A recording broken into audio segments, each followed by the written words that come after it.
Before we begin, a quick message from the author.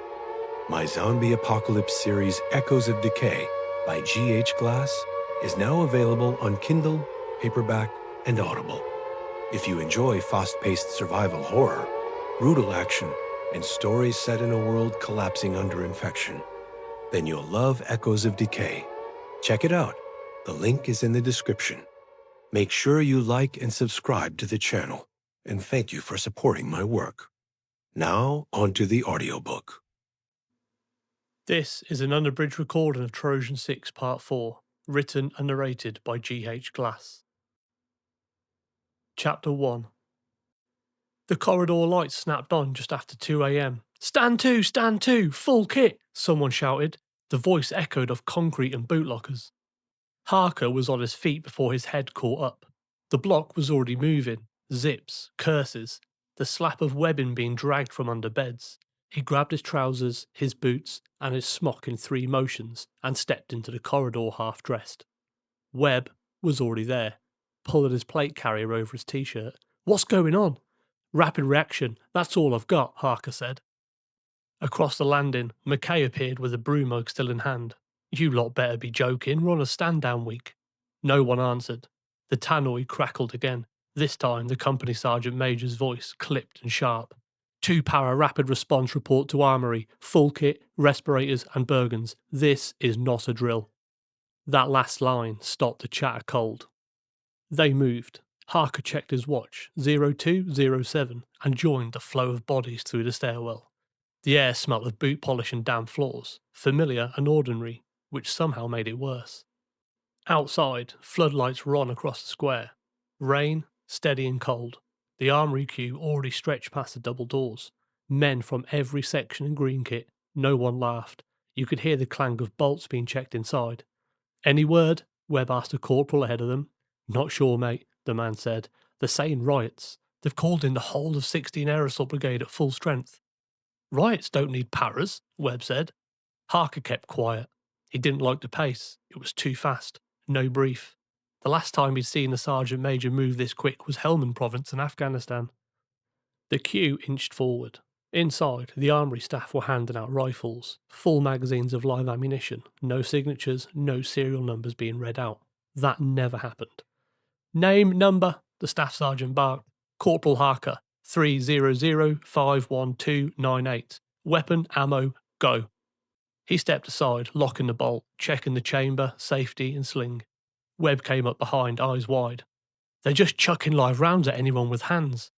Harker clipped the sling over his shoulder. Then we're past riot control, mate. Look, if we're being invaded, I have a right to know. Shut up, Webb, Harker smiled. I literally know as much as you. The armory was a blur of motion and shouting. Weapons clattered on benches. Magazines slapped into pouches. The floor was slick with water from boots dragging the rain in. Harker worked down the corridor with a section. Webb was beside him, counting magazines by habit, even though there wasn't time to sign for anything. McKay and Oz came in from the rear door, still half done up, carrying Bergens that looked heavier than sense itself. Shift it, lads, the sergeant major barked. Ammo's on the truck in 5. If it isn't on you, it's damn well staying here. A young private behind the cage shoved boxes forward until his arms shook. The smell of propellant leaked through the broken seals. Never seen it this fast, Webb muttered. Neither have they, Harker said, looking back at the armory staff flapping. He ran a palm over his rifle, checking the safety, the optics and the sling. Habit more than anything.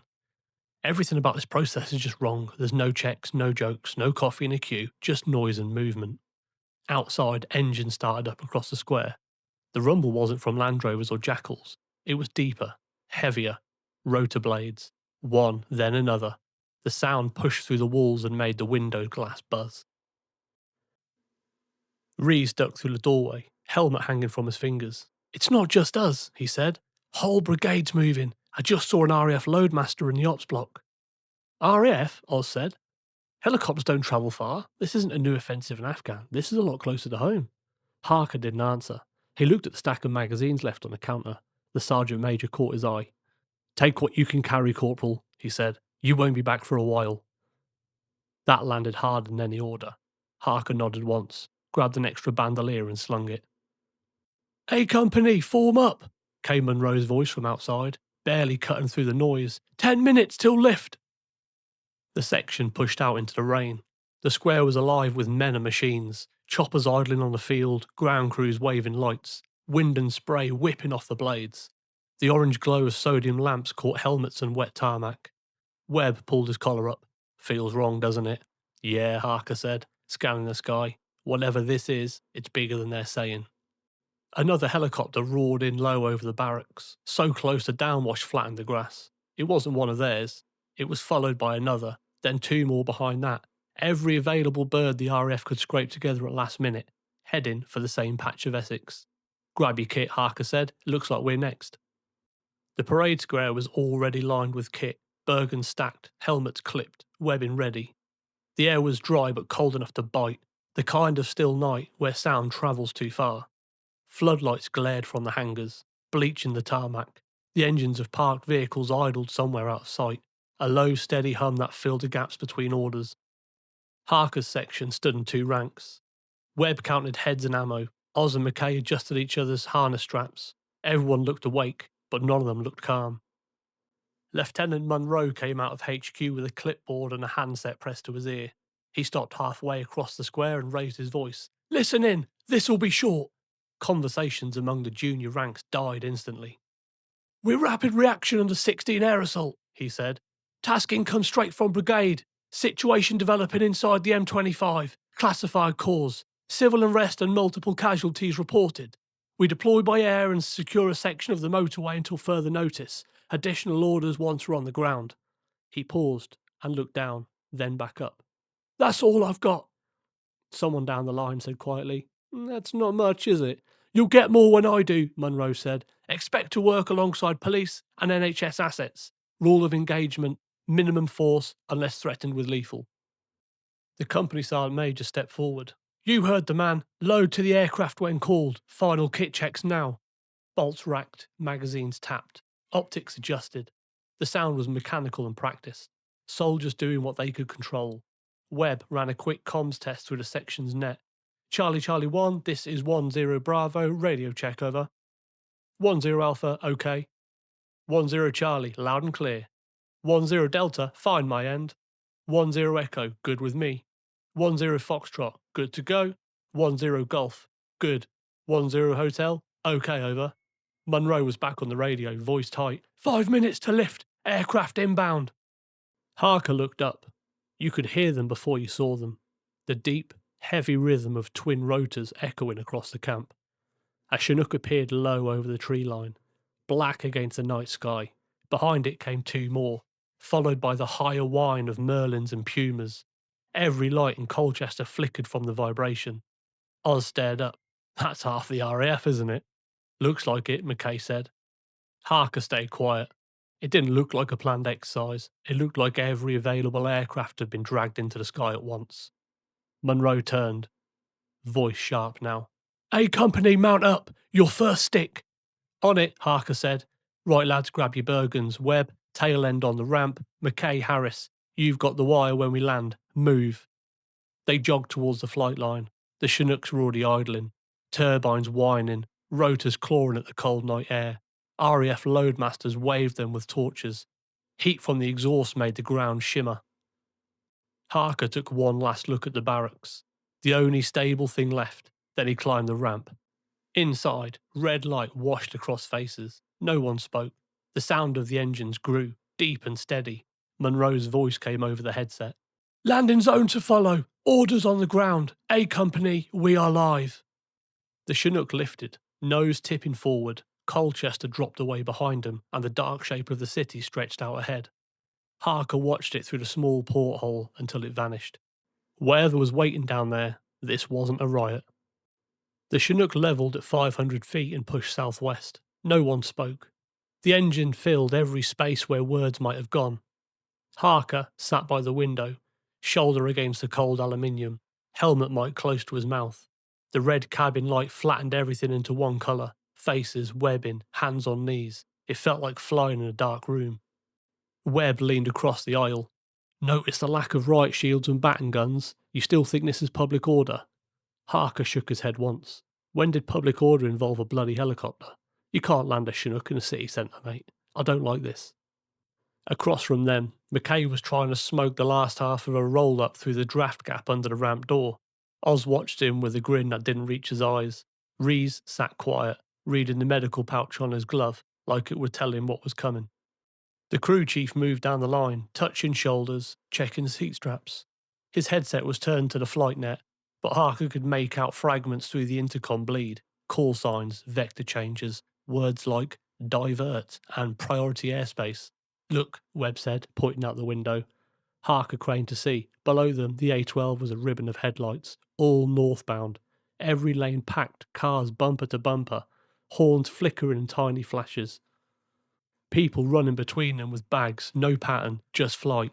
Jesus, McKay said. They're all leaving. From what? Oz asked. No one answered. The Chinook banked left. Through the glass, Harker caught sight of another formation. Merlins and Wildcats, low and fast, heading the same direction. Further east, 2 Apache gunships crossed their path. Navigation lights blinking. That wasn't one tasking. It's the whole brigade moving at once. The loadmaster tapped Munro on the shoulder and handed him a slip of paper from the cockpit. Munro read it, frowned, and then spoke into his mic. A second later, his voice filled their headsets. Update from brigade. Objective confirmed as M25 containment line. Civilian movement massing at multiple junctions. Possible contamination event inside the city. We are to establish an exclusion perimeter until relieved. Webb keyed his throat mic. Define contamination, sir. Munro hesitated before replying. No further detail given. That silence stretched until the crew chief broke in. 2 minutes to LZ. Harness buckles snapped open. Magazines checked one last time. Harker looked at his men and saw it. The shift from curiosity to readiness. Whatever waited on that motorway, they'd face it as they always did, together, orderly and focused. The loadmaster held up a finger. 1 minute! Harker felt the descent start. The engines changed pitch, lower, heavier. The city lights ahead were bright enough to outline the dark circle of the M25, like a wound around London. Somewhere down there, something had gone wrong, fast enough to wake up the army. He leaned towards Webb. Orders on the ground. Webb nodded. Always the best kind. The ramp dropped, wind punching through the fuselage. The Chinook flared. Landing lights cut across the motorway below. Tarmac, concrete, and space to build a line. Their line. Harker unclipped and shouted the first clear word since takeoff. Alpha 10, disembark. The Chinook's skids kissed the tarmac with a dull slap. Go! Harker led the section down the ramp and into the wash. The blast hit like a wall. Dry grit, exhaust, hot air, and then the sound thinned as the helicopter lifted away. Within seconds, the rotors were gone, and the only noise left was the motorway's hollow echo. They were standing on the southbound carriageway of the M25 near Junction 27. Clean, deserted. Street lamps buzzed overhead, washing everything in a yellow haze. London's glow hung to the south like a permanent sunrise. Form a line, Harker said. Webb, get eyes on that bridge. McKay, Harris, start making the wire line. The men moved with muscle memory. Pickets came out, wire unrolled. Arcs called and confirmed. The section spread 20 metres each side of the centre line, rifles low but ready. Munro's voice came over the platoon net. Alpha 10, perimeter by the slip road. Alpha 11, cover the east approach. Establish control of the carriageway until relief arrives. Expect civvies from city side within the hour. Roger, Harker said. He checked the map on his tablet. Just a blue dot and a grey ring of motorway. No markers, no friendlies close. Webb, we're alone out here. Wouldn't be the first time, Webb said, scanning with his optic. Looks clear for now, though. The air smelled faintly of burnt fuel. A few abandoned cars sat on the hard shoulder. Doors open, hazard lights dead. Inside one, a baby seat, but no movement. Rees joined him. Medical channels full of traffic, he said. Hospitals are calling for escorts. No one's answering. Harker nodded. Not sure what to do with this information. Just keep listening, mate, and give me any updates. He keyed the platoon net again. Alpha 10 to 30. Position secure, no contact. Static. Then Munro. Received. Brigade stairs hold. Civilians expected soon. Out. Harker looked up. The night was dry and cold, but there was a shimmer in the air to the south. Headlights. Hundreds of them. threading out of the city in a slow crawl. He felt the first tick of unease. The brief hadn't mentioned an evacuation. It hadn't mentioned contamination either. Not until the flight. None of it fit. "Webb," he said quietly, "if that line reaches us fast, we're not stopping it with wire." Webb followed his gaze. "Then we improvise." Behind them, another Chinook was setting down further up the motorway, its lights flashing against the crash barriers. More sections were coming in, more lines forming, the ring of steel built in real time. McKay jogged up from the wire. "Perimeter set. 2 lanes closed, 1 reserved for emergency. Looks textbook, boss." "Good work," Harker said. "Now we wait." He checked the time. 03:54. Less than 2 hours since the call. Across the empty carriageway, the distant glow of London flickered. Somewhere out there, the noise would start. The crowds, the engines. The first sign of whatever was breaking the capital was heading straight for them. He keyed the net one last time. "Alpha 10, holding position, awaiting orders, over." Static answered. The line was draw. The city was coming. Chapter 2. Headlights approached from the south. 2 cars at first, then a line. Harker raised a hand. "Alpha 10, stand to. Weapons safe, respirators on." Filters clicked, straps tightened. The section went still. The first car stopped 10 metres short of the wire. A man got out waving. "Stay in the vehicle," Harker called. "No one crosses until the screening process begins." The man hesitated, shouting something about his wife. Harker repeated the order. No movement, no exceptions. Behind him, Webb reported. "Crowd building, 20 plus vehicles now. There's people on foot." "Copy that," Harker said. "Hold the line, no one through." He keyed the platoon net. "Alpha 10 in position. Civilian movement confirmed, awaiting NHS, over." Monroe came back. "Alpha 10, hold. NHS delayed. Do not engage. Out." The noise changed. Distant detonations rolled through the air from the city. A second later, Tracer climbed through the night sky. Red and orange arcs, uneven and fast. McKay muttered, "That's not riot control." Harker didn't answer. Dark smoke was pushing upward from the skyline, slow and heavy. The civilians saw it too. Some started shouting. Others climbing out of cars despite the orders. A woman screamed. "Listening, lads," Harker said. "Non-lethal posture, but keep them back." "Roger that," Webb replied. He looked up towards the overpass. "Rourke, take the gun up top. Keep eyes on the crowd. You're not to aim unless told." "On it." Rourke slung the light machine gun and jogged off, boots striking the tarmac in a steady rhythm. Within a minute, he was a dark shape on top of the bridge, bipod set, belt hanging, muzzle hanging down towards the motorway. "Crowd's building," he called over the net. "More cars every minute." Webb turned to Harker. "You'd think we were stopping an army." "Feels like we are," Harker said. "Just hold the line as best we can." The rest of the section formed behind the wire, helmets on and rifles slung, posture tight. They stood in silence, the way trained men do when there's nothing to fix. McKay adjusted a picket that didn't need adjusting. "This is a waste of a perfectly good night." "Orders are orders," Harker replied. They all knew it was true and hated it anyway. Plates, full combat load, and belt-fed cover for a traffic stop.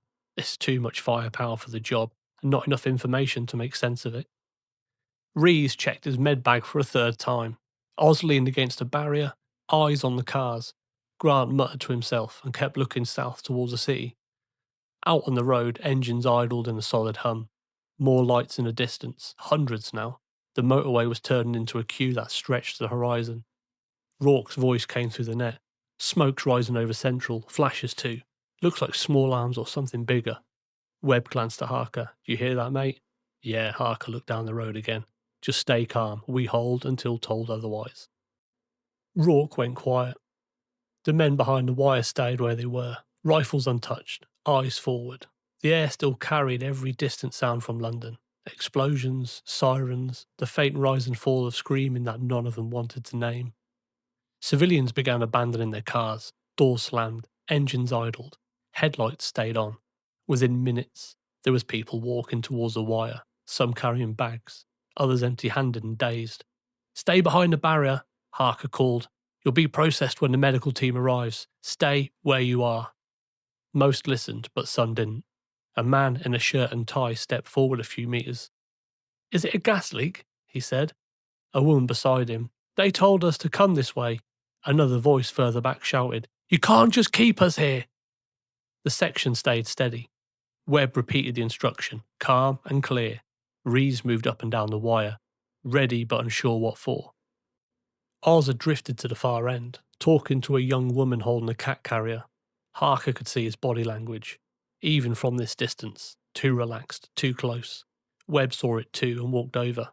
He didn't raise his voice. He just leaned in close enough so that only Oz could hear. "Pack it in," he said. "You're not in a pub. We're too thin on the ground to stop this lot from rolling over us, so get a grip." "Yes, Corporal." Back on the line. Oz nodded and returned to position, eyes fixed forward. The noise built as more people reached the barrier. Questions, arguments, phones waving in the air looking for signal. A child cried somewhere in the middle of the line. Harker scanned the crowd, searching for the point where panic might start. Then someone pushed through from behind him. A male. 30s, clothes torn and filthy. Bare feet black with road grime. He stumbled towards the barrier, shouting words that didn't make sense. "They're biting each other. You don't understand. They're—" "Stop there," Harker called. "Stay where you are." The man didn't stop. He hit the wire chest first, tried to climb. The metal flexed under his weight, scraping his arms. Webb and McKay moved at the same time. They grabbed him, hauled him down hard. He thrashed, spitting words that dissolved into noise. "Get him on the ground," Harker ordered. They rolled him face down. Webb pinned his arm back while McKay looped a zip tie around the wrists. The man's skin was slick with sweat and grime. He kept repeating the same word, breathless and hoarse. "Zombies! They're zombies!" Rees crouched down beside him. "He's dehydrated," he said, disorientated. "No visible wounds." "Keep him restrained," Harker said. "Medical will sort him out." The man went still, chest rising and falling fast. Eyes fixed somewhere past them. Then he laughed once, a thin, broken sound. The crowd had gone silent, watching. The section stood quiet behind the wire when the radio crackled. It was Rourke. His voice came through with background wind. "Movement east. 2 jackals coming down the hard shoulder. Markings look like ours." Harker looked towards the bend, headlights low. Twin beams cutting across the tarmac. The sound reached them a few seconds later. Diesel engines running hard but steady. "Copy that," Harker said. "Didn't think we'd see support this quick." "Not surprised," Rourke replied. "The A-12's only run in one direction. Everything's heading out, nothing's heading back." Harker nodded to himself. "Yeah, figures." The engines grew louder. The lead jackal swung into the closed lane, tyres grinding over debris. The second followed close, mudguards streaked from the road. Both vehicles braked in a short arc and settled 10 metres from the wire. The jackals rolled to a stop, engines idled rough. Harker stepped forward before anyone could move. "Driver, turn that lead vehicle to face the oncoming traffic. Keep your arcs forward. Gunner, cover our position." Both men moved instantly. The driver swung the wheel and braked facing east. The gunner pivoted to mount, scanning the motorway with the Browning 50 cal. Harker turned to Webb. "Get that second jackal up on the overpass. I want the 50 looking down the line. Keep a long field of fire and comms open with Rourke." "On it," Webb said, signalling the crew. Harker went to the first vehicle as the medics jumped down. One of them, a woman in her 30s with a field bag over one shoulder, was clearly in charge. "Where'd you want us?" she asked. "Here's fine," Harker said, taking the other end of the heavy kit case and helping her drag it clear of the tailgate. "We've got civvies behind the wire waiting for screening. You're the first medical we've seen." "Lucky you," she said, short of breath. She glanced at the civilians crowding the barrier, then looked back to him. "Can we talk off net?" Harker nodded and stepped aside with her, just far enough the crowd wouldn't hear. "All right," he said. "What's happening?" "We've been told nothing except containment and civil unrest." The medic hesitated. "You haven't heard the real sitrep then?" "Apparently not," Harker replied. "It's not riots," she said quietly. "It's infection. People are turning violent, biting and attacking. We don't know what started it, but it spreads fast. Minutes, sometimes less. London's—" She stopped herself. "London's going under." Harker just stared at her, trying to read her face, waiting for a smile or some sign she was exaggerating. There wasn't one. "You're saying they're turned into zombies," he said flatly. "I'm saying they're not people anymore once it takes hold." For a moment, he had no answer. The only sound was the engines and a muffled crowd behind the wire. Then a voice came from the ground near the fence. The man they'd restrained earlier. "I told you," he shouted, straining against the zip ties. "I told you what they were." "Shut up," Harker said without turning. The man laughed, a dry, broken sound. Harker looked back at the medic. "You're certain?" She met his eyes. "I'm certain enough that we're the last team they sent out." Harker nodded once, more out of habit than belief, and looked towards the city. The sky over London was still glowing orange. Harker kept his voice low, steady. "How do you want to play this?" The medic shook her head. "We've never done anything like this before. There's no precedent, no proper kit. The brief says check for bloodshot eyes, high fever, or bite wounds, fresh ones especially." Harker glanced around at the hard shoulder. The rows of stopped cars, the civilians pressed against the wire. The middle of the motorway is not exactly a clinic. "Tell me about it," she replied. He nodded once, then looked back towards his section. "We start now. One vehicle at a time, screen them here. Clear the ones you can, send them north once they're checked. Gets the traffic moving and it calms the rest." She considered it. "We can do that. I'll need your lads to control the line." "And you'll have them," Harker replied. "We'll keep people steady while you work." He turned and keyed his radio. "Webb, bring two of the lads forward. We're starting screening one vehicle at a time. Anyone cleared goes north in the car. Let's thin this out before it turns into panic." "Roger that," Webb replied. Harker looked back at the medic. "Right, let's get it done." She nodded and started calling a team forward with medical bags. For a moment, everything looked organised again. Soldiers, medics, civilians, like a plan. But even as he watched the first car creep towards the wire, Harker knew it wasn't going to hold that way for long. He took a step back from the medical team and keyed his radio. "Section, listen in." He hesitated, drawing a breath. "What I'm about to say is not a wind-up, so keep it off the open net."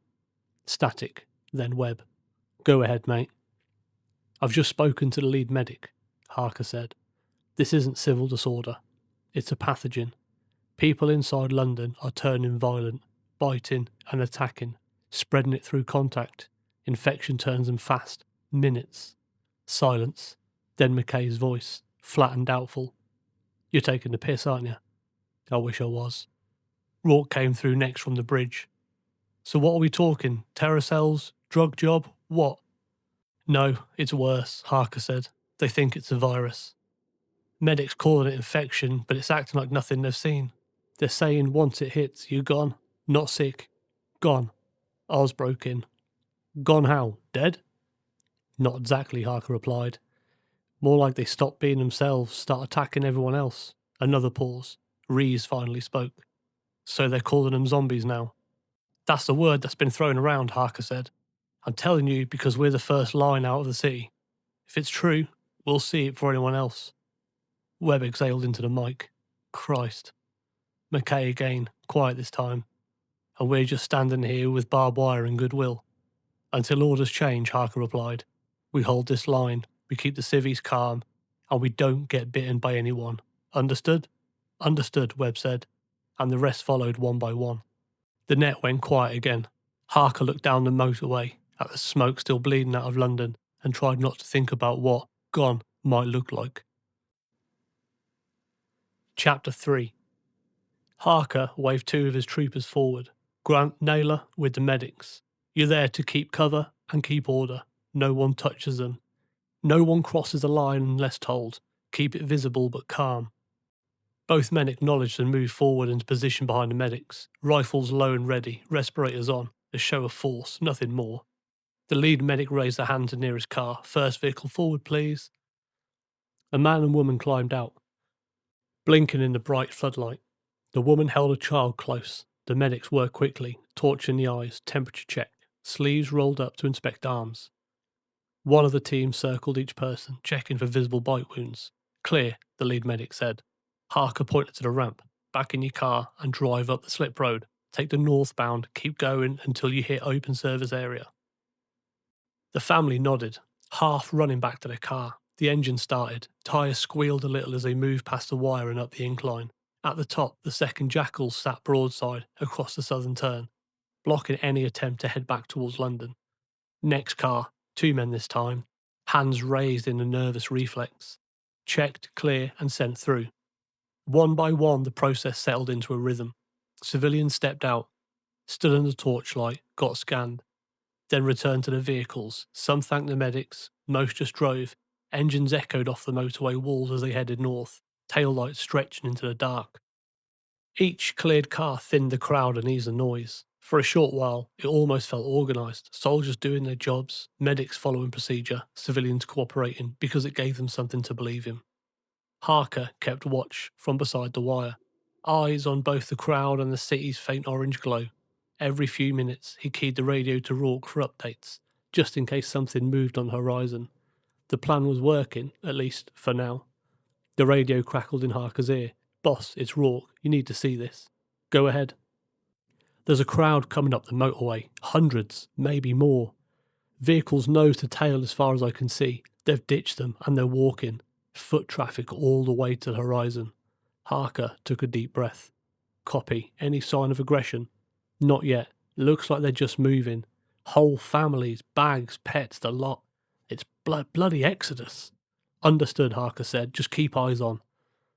Can we speed this up? Rourke asked. If they're not fighting or biting, can we clear them faster? Negative. We work the way the medics told us. There was a pause. With respect, if they're not trying to kill each other, they're not infected. Why not just wave them through? Webb cut in. He's got a point. The more we stack up here, the worse this gets. Pack it in, Harker said. We've got orders. We'll carry them out to the best of our ability. That means medical checks for everyone. No exceptions. Roger, Webb said, but his tone was tight. Rourke didn't reply. The air went still. Then a single gunshot cracked from the west, closer than any before. The sound bounced off the concrete and came down the line. Everyone froze. Civilians looked up. Some ducked. Others grabbed their children. Harker keyed the company net. Anyone have eyes on that shot? The channel erupted with overlapping voices. Then one cut through. B Company here, warning shot only. Crowd was pushing the wire, situations contained. Harker exhaled and switched back to his section frequency. That was B Company, a warning shot to control the crowd. There's no contact and no casualties. Stay calm and hold positions. He turned to face the civilians nearest the barrier. Everything's fine, he said, voice firm. Stay with your vehicles and wait your turn. You're safe here. The crowd started to move. Not all at once, but enough. Doors opened. People stepped out. Some began shouting toward the front. Others tried to edge around the wire. The pressure spread like a ripple through water. Stay where you are, Harker bellowed. Back to your vehicles. No one moves until they're called forward.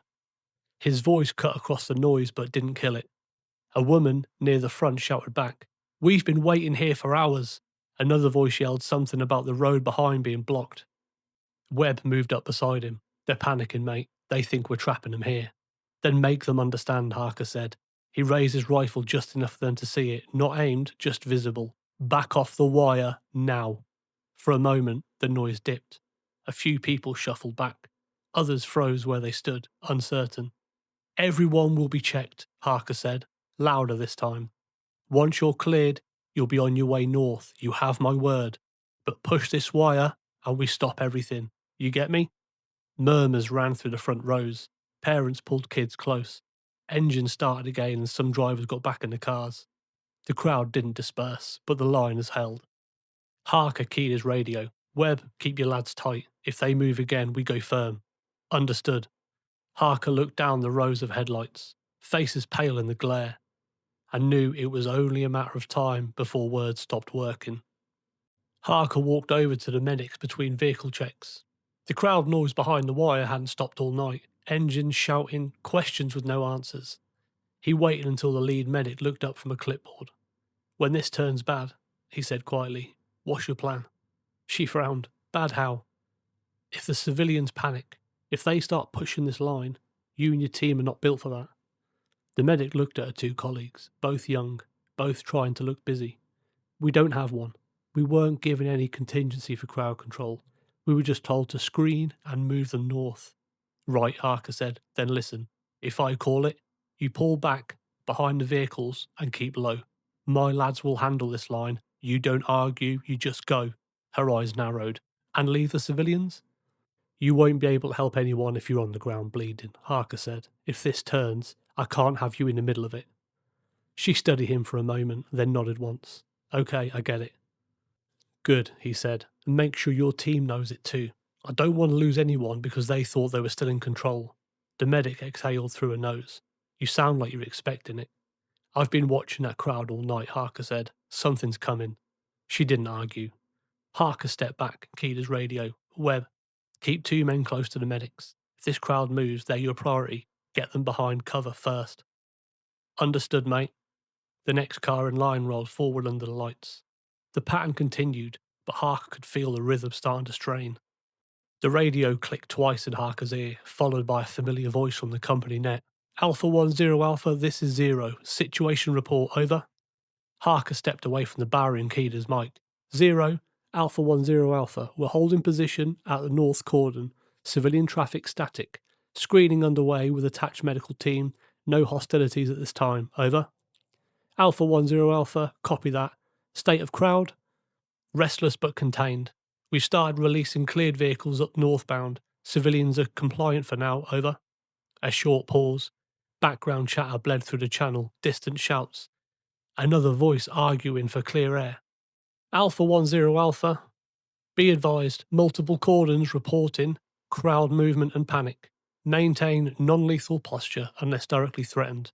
NHS assets are redeploying to priority sites. You may lose medical support. Acknowledge, over. Harker's jaw tightened. 0, Alpha 10 Alpha, acknowledge all. We hold until relieved. Out. He switched back to a section's net. Webb, pass the word. High is losing control in the south. Medics might get pulled. If that happens, we go firm and stay tight. Understood, Webb replied. Harker looked towards the lights of London still burning low on the horizon. The glow had shifted from orange to a darker red. He didn't say what he was thinking, that holding might soon stop being an option. The sky had started to grey along the eastern edge of the motorway. Headlights looked weaker now against the first light of dawn. The crowd was quieter, exhaustion settling in. Most people had been standing or sitting on the tarmac for hours. A young child's cry cut through the low murmur of voices. Harker followed the sound and found a family near the front. Parents in their 30s, a boy no older than 6 wrapped in a blanket that didn't match the rest of their clothes. The mother was trying to calm him, a voice raw from the night. Harker crouched beside them, pulling his respirator about his face. Morning, he said quietly. You all right there, mate?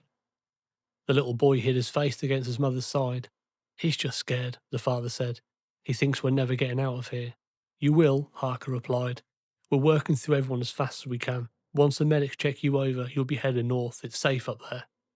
The man nodded but didn't look convinced. Do you know what's really happening? People are saying different things. Some say it's an invasion. Others say it's a disease. Which is it? Harker hesitated. He couldn't give them the truth. He barely understood it himself. What I know, he said, is there's trouble inside London and we're keeping it contained. You're on the right side of this line. The mother gripped the boy's shoulders. So it's not foreign troops? No, Harker said. It's nothing like that. The boy peeked up at him. Are there monsters? Harker looked at the parents, then back at the child. No monsters, he said quietly. Just people who need help. That seemed to settle him. The boy nodded once and hid his face again. Harker stood and adjusted his rifle strap. Medics will be with you soon, he said to the parents. Keep your doors locked until they call you forward. Thank you, Corporal, the father said. Harker gave a small nod and walked back to the wire. The light was growing, clear enough for people to now see the full scale of the queue stretching south. It went on without end. Cars, people, and movement. The brigade net came alive without warning. Static first, then voices crashing over one another. Contact! Multiple hostiles! Requesting close air support at grid. Gunfire cracked in the background. Short control bursts, then screaming. Another voice cut in high and panicked before the transmission broke into static. Harker froze mid-step. Radio pressed tight to his ear. The net kept spilling fragments. Reports of infection, fallback orders, units going dark. It didn't sound like a fight. It sounded like collapse. He keyed the section net.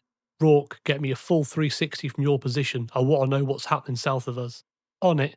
A pause, then Rourke's voice came back, tight and fast. I can see tracer fire in all directions beyond the city. South of London's lit up like a bonfire night. What the hell's going on, boss?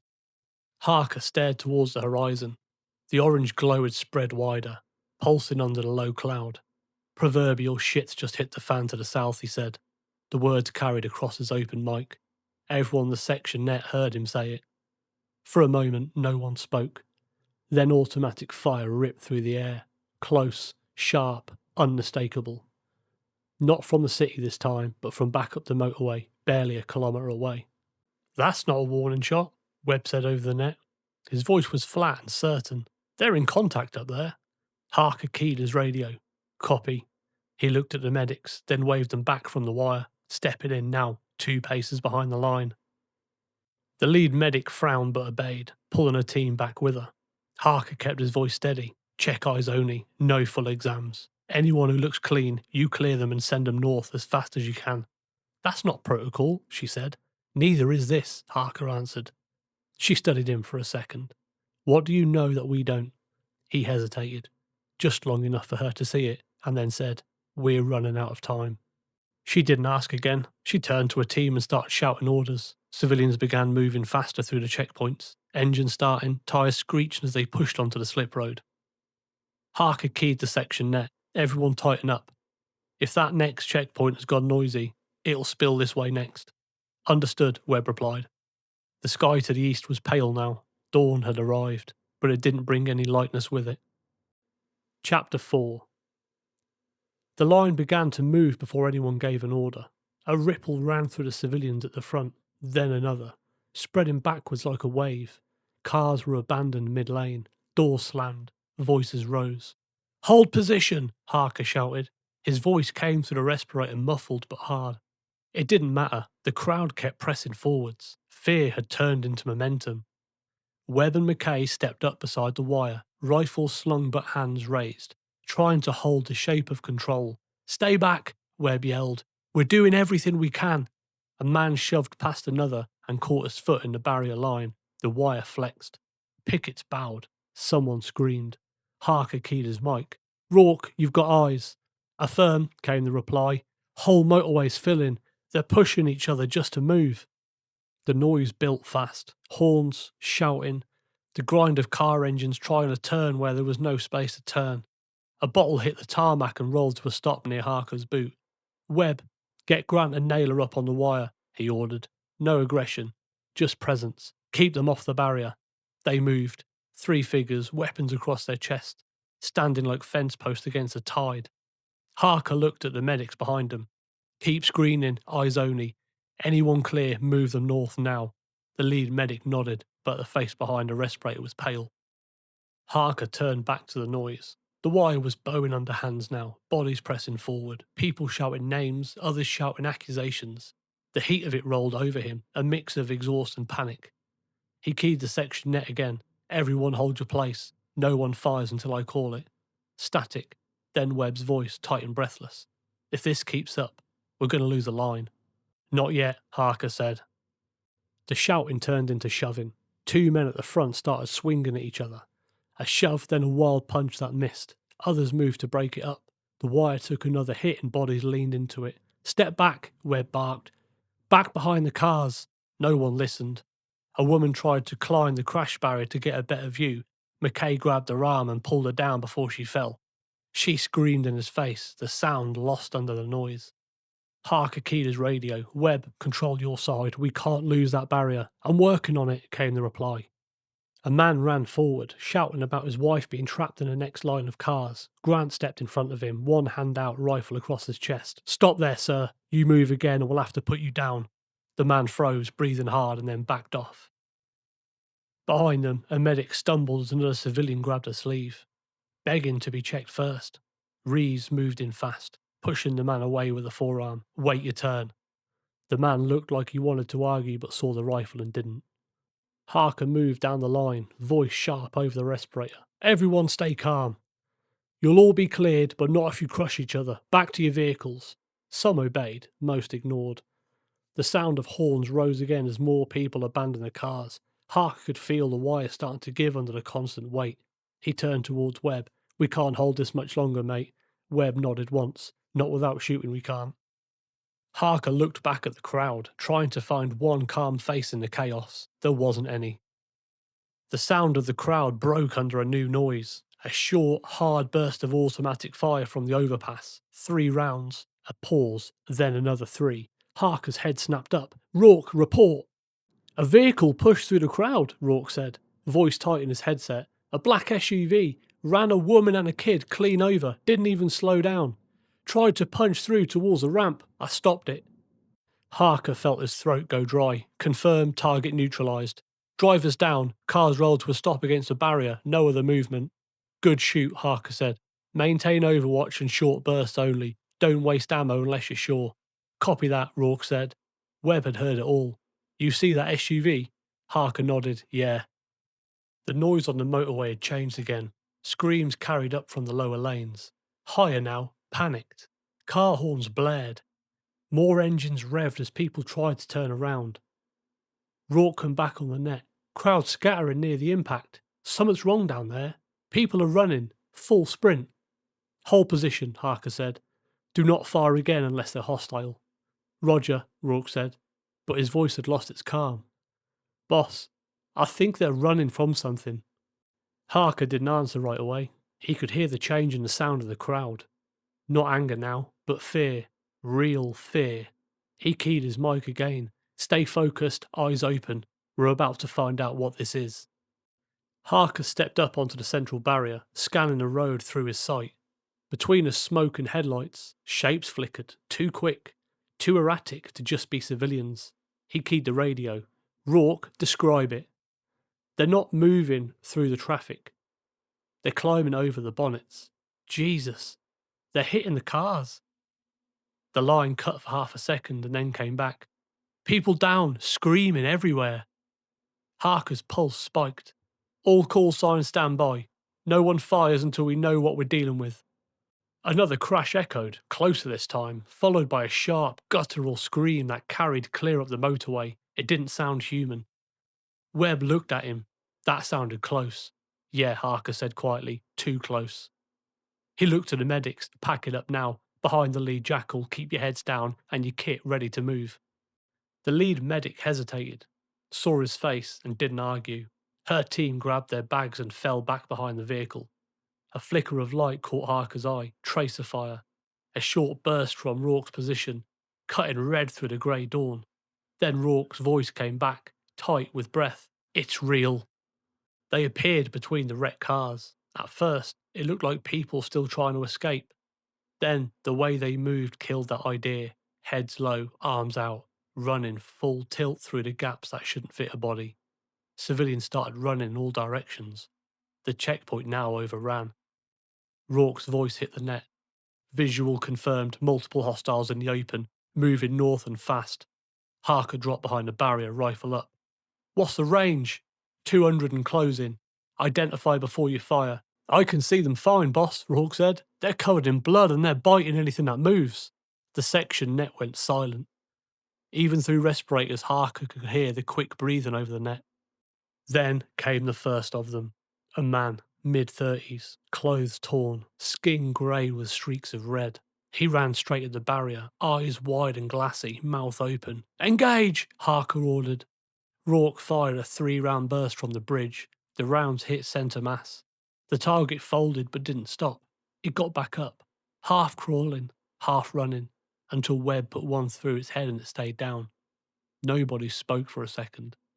Then McKay whispered, "That's what she meant." Harker keyed his mic. All sections be advised. Infection confirmed on the line. We have visual and contact. Switching to live engagement. Over. He looked towards the smoke. More figures moving through it now. Rourke, keep your fire short. Webb, left lane. McKay, right. Drop them before they reach the wire. Rounds cracked down the motorway, sharp and methodical. Civilians started screaming, scattering towards the hard shoulder. Harker glanced at the medics crouched behind the jackal. Stay down, this is it. Harker switched his radio to section net. All call signs listen in. Rules of engagement have changed. Civilians go through one site if they're clear. Anyone acting violent, anyone biting, drop them, no warnings. Webb came straight back. Roger that, mate. Rourke's gun opened up again, short bursts, controlled. The tracer hung in the pale light, then vanished into smoke. Target's down at 200, he said. More behind them. It's a line now. Keep working it, Harker replied. He turned to the wire. Civilians were already pushing through the gap where the barrier had torn away. Fear had turned them blind. They didn't care which way they were running anymore. Grant, Naylor, guide them to the ramp. Keep them northbound, don't let them stop. Grant shouted to the crowd, voice cracked from hours of orders. This way! Stay in your vehicles if you can. Naylor waved them forward with one arm while covering his sector with the other. Rees dragged the restrained man away from the medic's position, zip ties cutting into his wrists. He's useless here, he said. Leave him, Harker ordered. The first of the civilians cleared the line, cars screaming up the slip road. The noise was chaos now, engines, gunfire, screaming, the deep percussive thump of the 50 cal from the overpass. Webb keyed his mic. We're losing control of the right flank. Harker looked at the mass of people still pressing forward. Forget control, he said.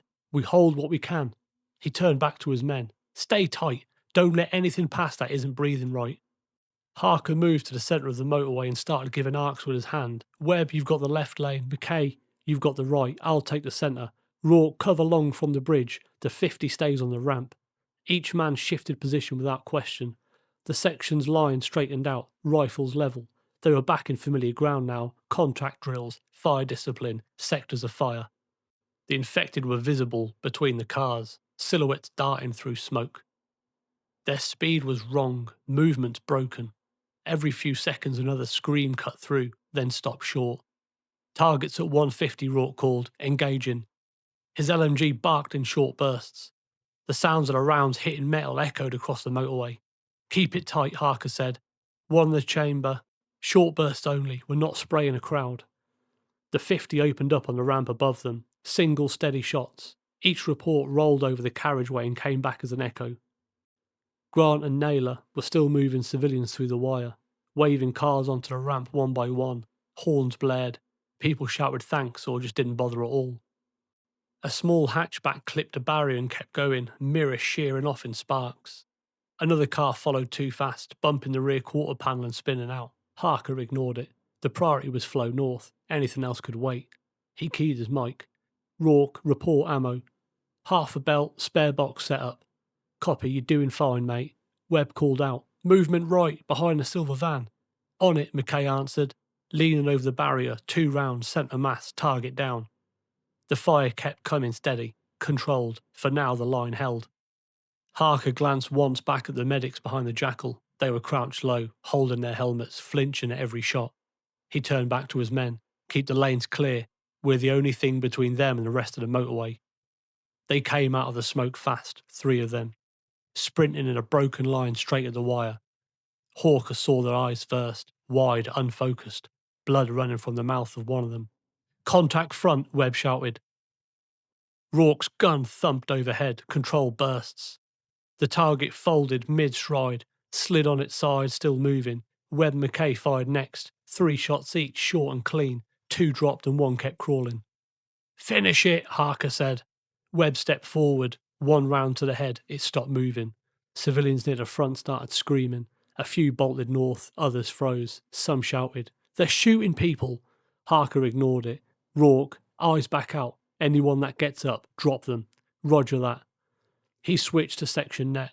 We've got confirmed infected in the wire. Maintain fire discipline. No sprays, no panic.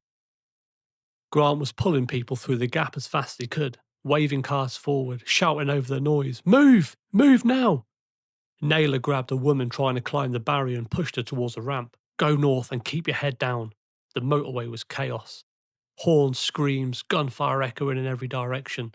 The infected kept coming, some running, some crawling under cars. Targets at 50, Rourke called. We're getting overrun here. Hold your fire, Harker said. Pick them off as they show. Don't waste rounds on the ones already down. He moved along the line, checking each man. Webb changing magazines, McKay sighting, Grant shouting civilians forward. It still looked controlled, just barely. Another infected hit the wire.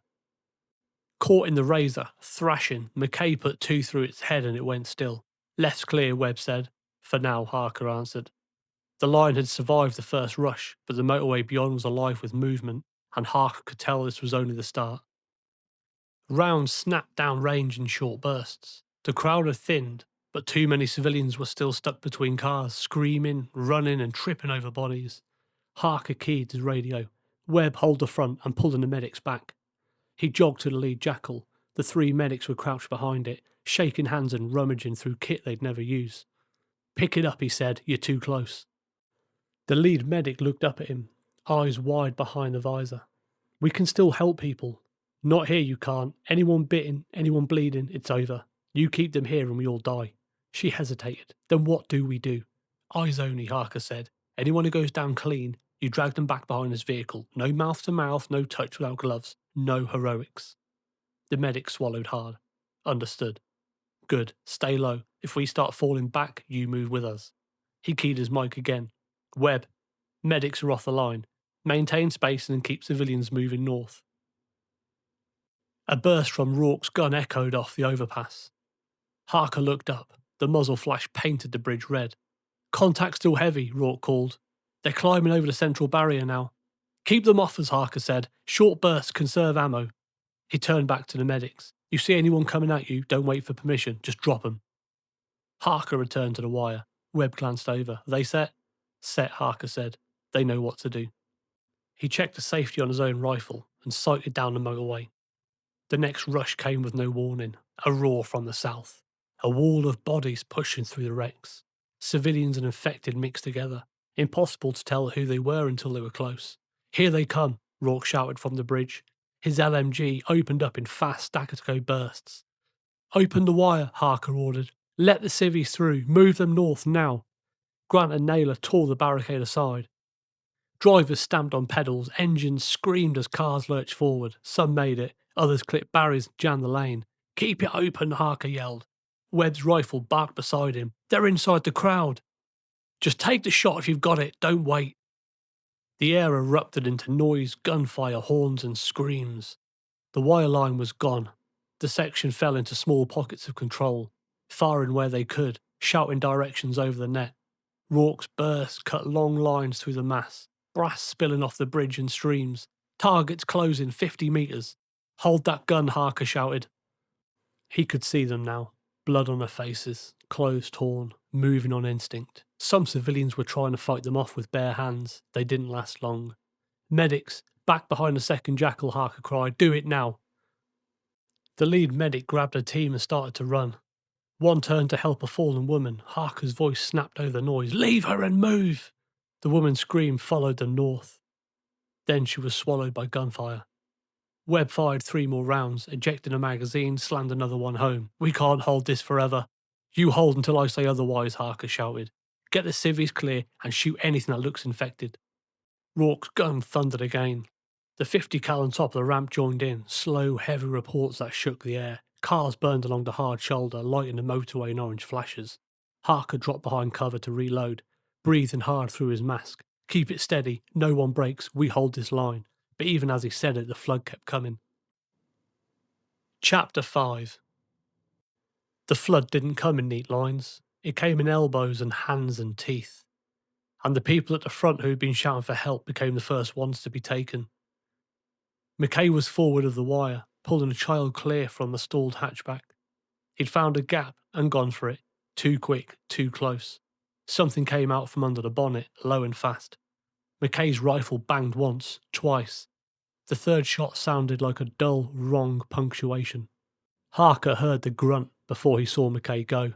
The trooper folded. Not in the way someone goes to ground when they take cover, but gone. Webb was there in a shoulder-length instant, dragging McKay back behind the barrier.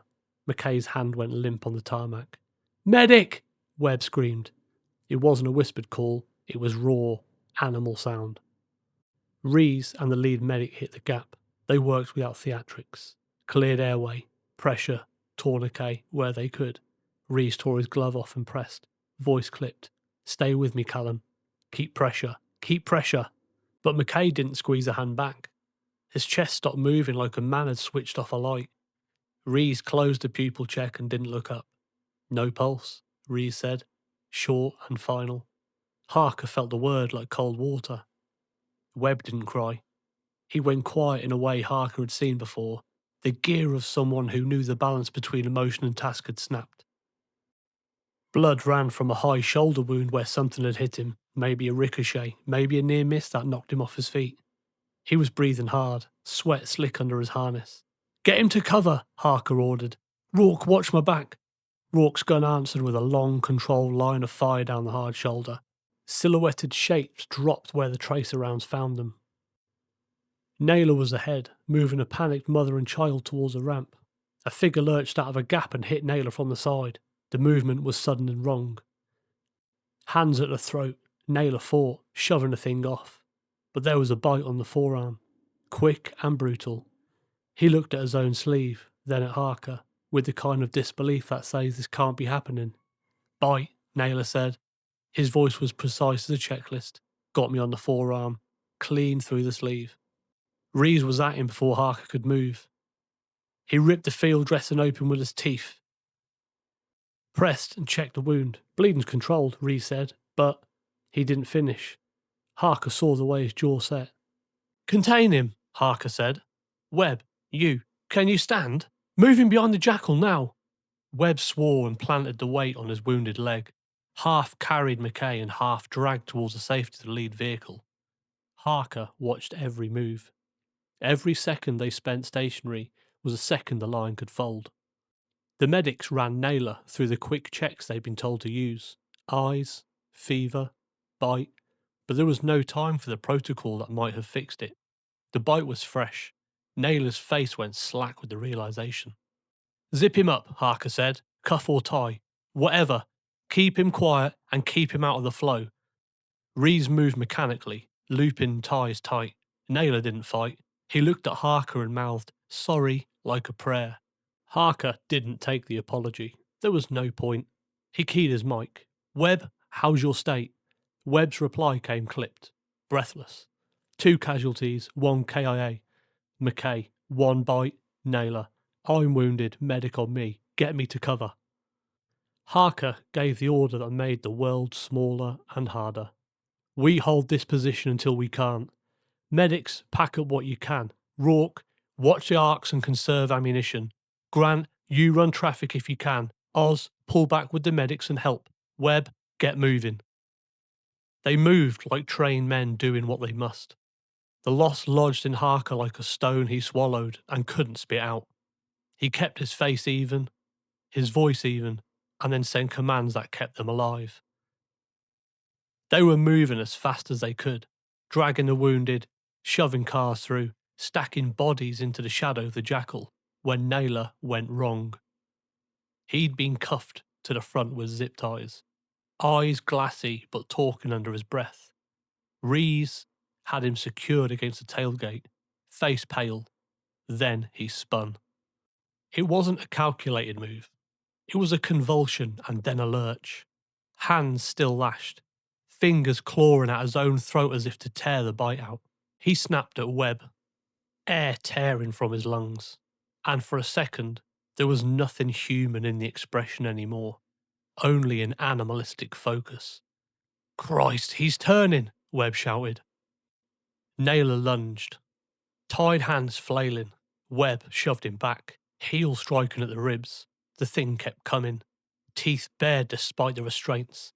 It bit at Webb's forearm through the sleeve. Webb cursed, grabbed a handful of jacket and pushed Naylor down, driving him into the tarmac. Cut him loose, Rees yelled, hands moving for the ties. No, Harker barked. There was no time for procedure. The thing was a danger to them all. He drew a breath, levelled, and fired 1 clean round. It hit Naylor in the head. The movement stopped as if someone flipped a switch. Naylor slumped forward, hands tied, mouth slack. There was no gore, only sudden, devastating stillness. Webb was on the radio before Harker could think. Go, leave me, just get the rest out. His voice was flat. Blood soaked the sleeve where Naylor had bit him. He was breathing fast but refusing to quit. Harker looked at Webb, at the wound, at their stance. He wanted to argue. He knew they had to go. Webb, Harker started. Go, Webb said again, harder. You go, I'll cover, he added, fingers tightening on his rifle. Harker took one last look at Naylor, then at the line of cars burning, people running, Rourke's muzzle flashing overhead. He clipped his sling, shouldered his pack, and ran. Webb stayed, firing controlled shots into anything that moved, buying every small second. Harker didn't look back until the smoke swallowed the ramp. The price of getting out had already been paid. And for a moment, Harker couldn't hear anything but his own breath. Everything blurred. The noise, the smoke, the muzzle flashes. He blinked, trying to fix on something real. Webb's last shots echoed in his ears, and then stopped. He forced himself to look up. The 50 cal on the motorway was silent now. No movement, no gunners, just a dark, wide stain soaking across the tarmac where the medics had been working. Their kit was scattered. Open cases, a torn field dressing fluttering in the heat from a burning car. He couldn't see any of them now. His head spun. He tried to process it, to make it fit somewhere inside a soldier's frame of logic, but it wouldn't. Every rule, every order, every plan he'd followed since Colchester meant nothing here. This wasn't a crowd, or a contact, or even a battlefield. It was something else entirely now. Harker! Rourke's voice cut through the static, loud and raw from the ramp. Get up here now! That snapped him back. Harker turned, rifle tight to his chest, legs heavy as he ran towards the incline. Rourke's LMG was barking in full rhythm. Short bursts, now sustained. Muzzle flashed light in the dawn like a strobe.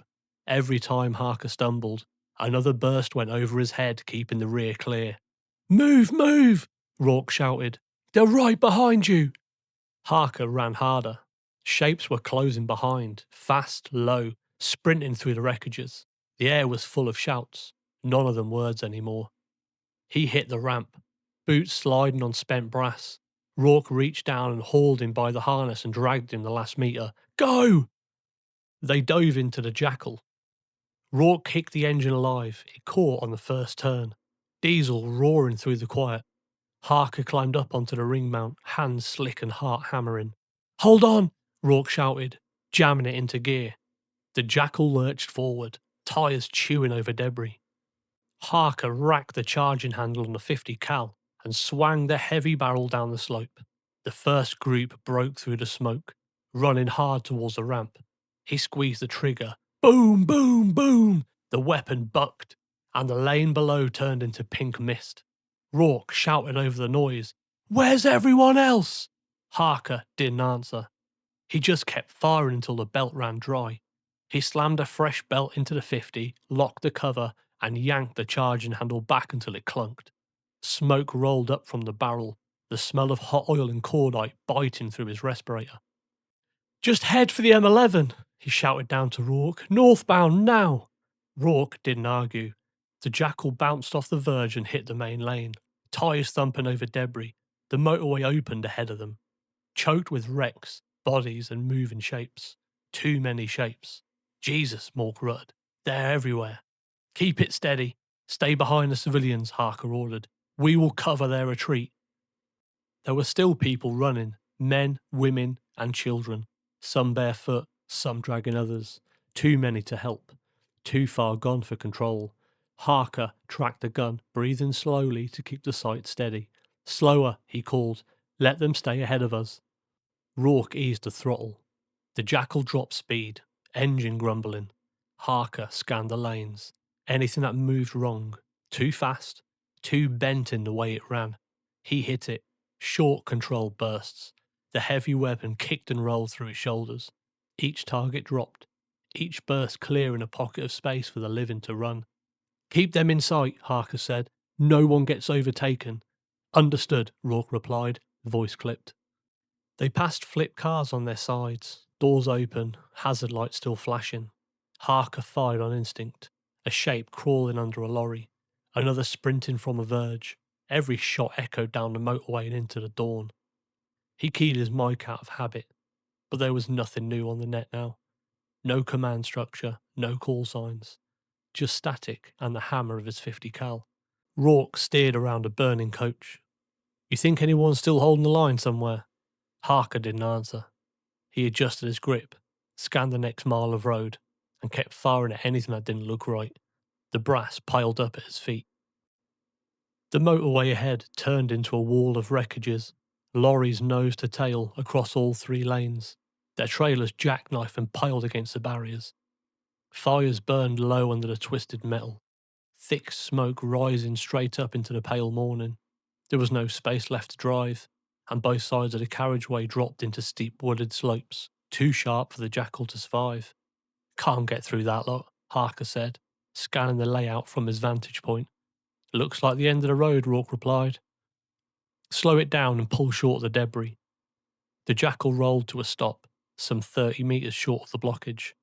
The engine ticked over, heat shimmering off the bonnet. Harker stayed up on the gun, scanning through the smoke. Movement flickered between the wrecks, fast, low, and irregular. "Contacts," he said. Rourke squinted through the windscreen. "How many?" "Too many," Harker replied, and for a moment neither spoke. The silence had changed again, not quiet, just full of small sounds, metal flexing, the crackle of fire, something dragging over tarmac. "Harker," Rourke replied, "we're not driving through that. She'll roll if we take the slope on the carriageway." Harker nodded. "We're on foot from here. You serious?" "The Jackal won't make it, you know it as well as I do." Rourke let out a breath that might have been a laugh. "Yeah, thought you'd say that." Rourke killed the engine. The stillness hit them like a wall. Harker grabbed his rifle, a half-empty ammo box for the LMG, 2 water bottles and a med pack. Rourke slung his gun over his shoulder and checked the chamber by reflex. "Pack light," Harker said. "We move quiet and stay high." They climbed down from the Jackal. The air was warmer here, thicker with smoke. Harker led the way along the hard shoulder, keeping the rifle up and close. Rourke covered the rear, scanning through the wrecks. They made it maybe 20 metres before the sound changed again. A scrape, then feet pounding on the tarmac. "Infected!" Rourke shouted. Harker turned and fired. 2 went down, but more poured out from under the lorry chassis.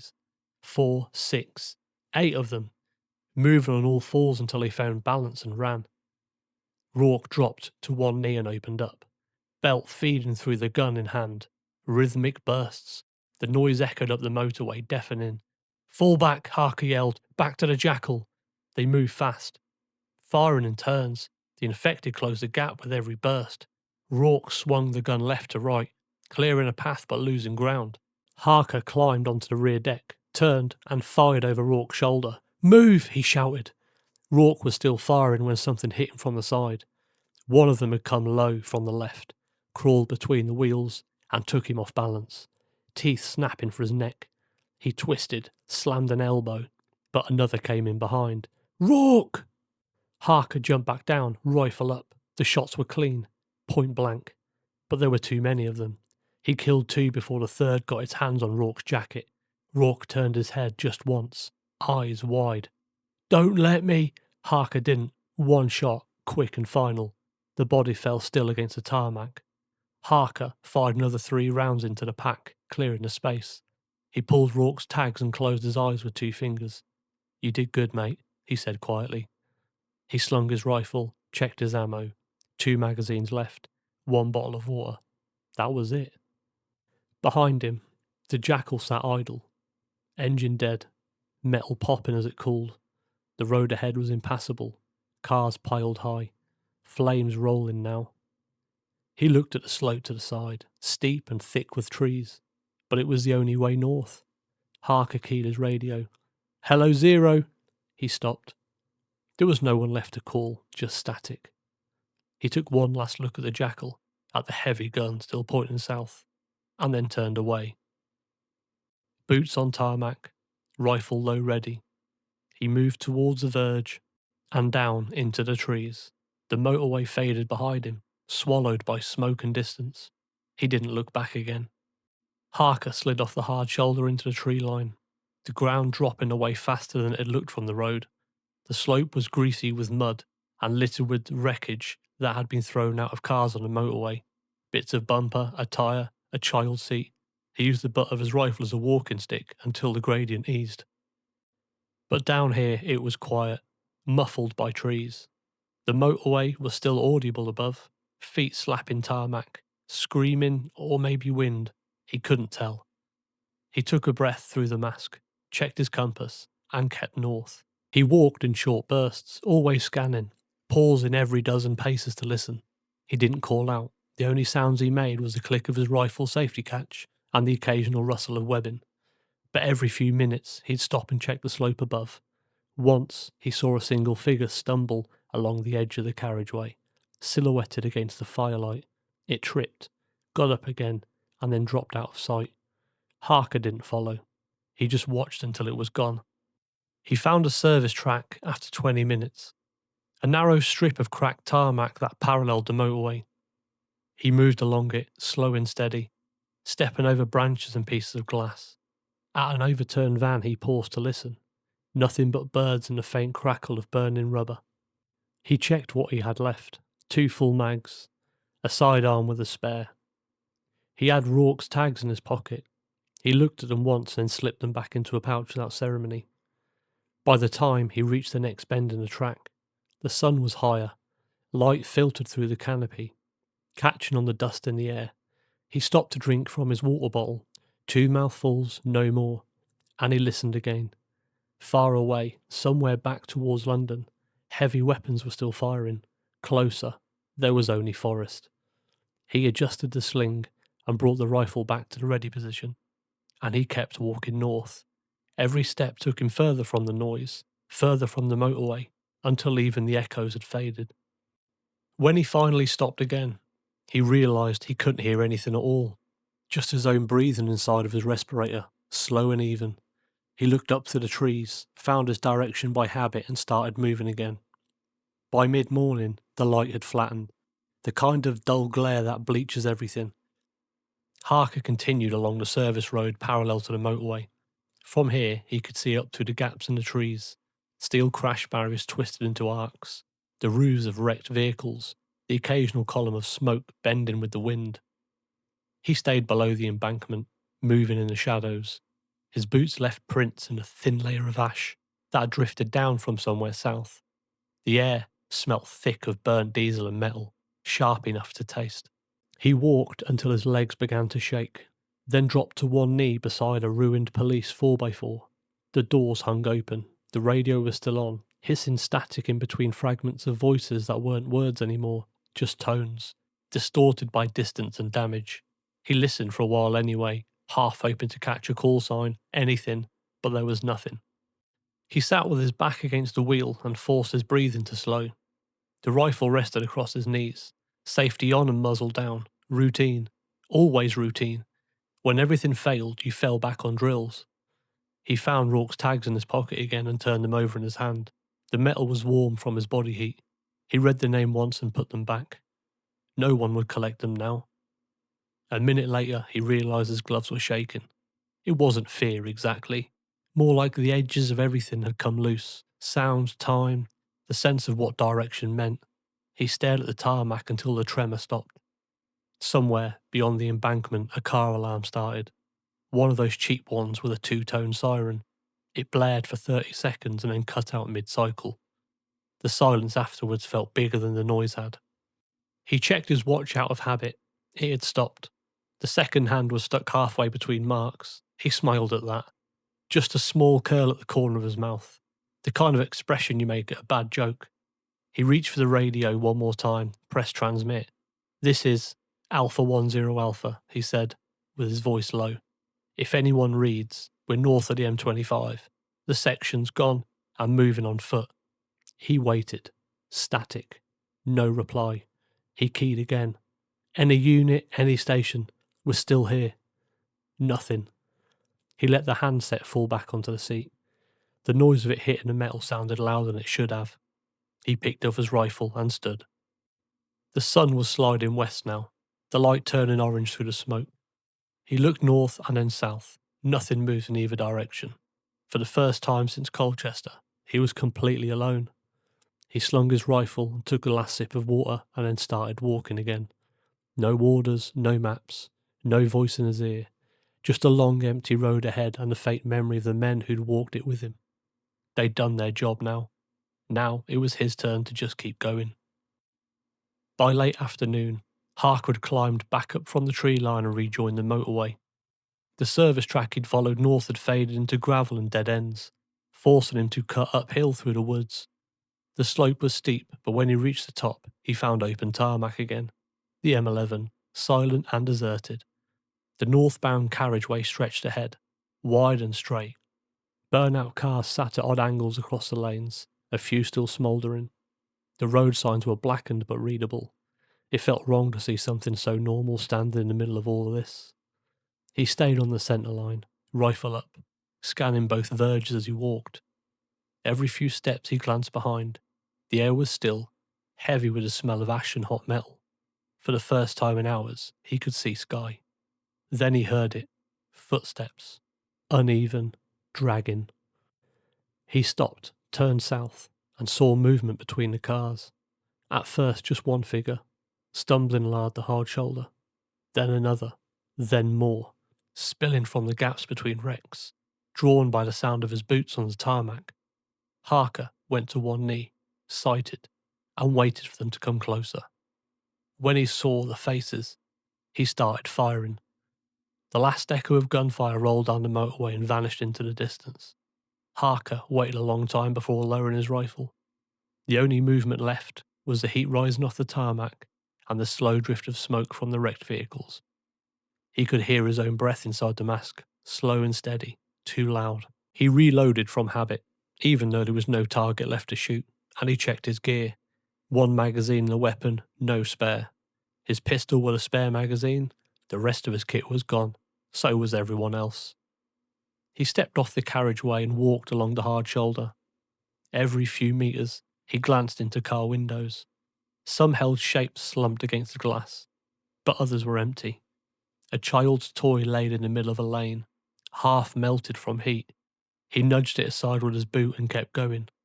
The motorway began to rise, bending north. On his left, the tree line opened up to reveal fields, pale under the afternoon light. On his right, the southbound lanes were a solid wall of burnt-out cars. London was a dark smudge on the horizon now, the sky above it a deep orange where fires still burnt. Harker stopped once, turned, and looked back the way he came. There was no movement, no sound, just a strip of road littered with brass and bodies. He stood there until his knees began to shake, and then turned away again. Harker walked on until the motorway curved out of sight. He didn't know where it led anymore, only that it wasn't south. But for now, that was enough.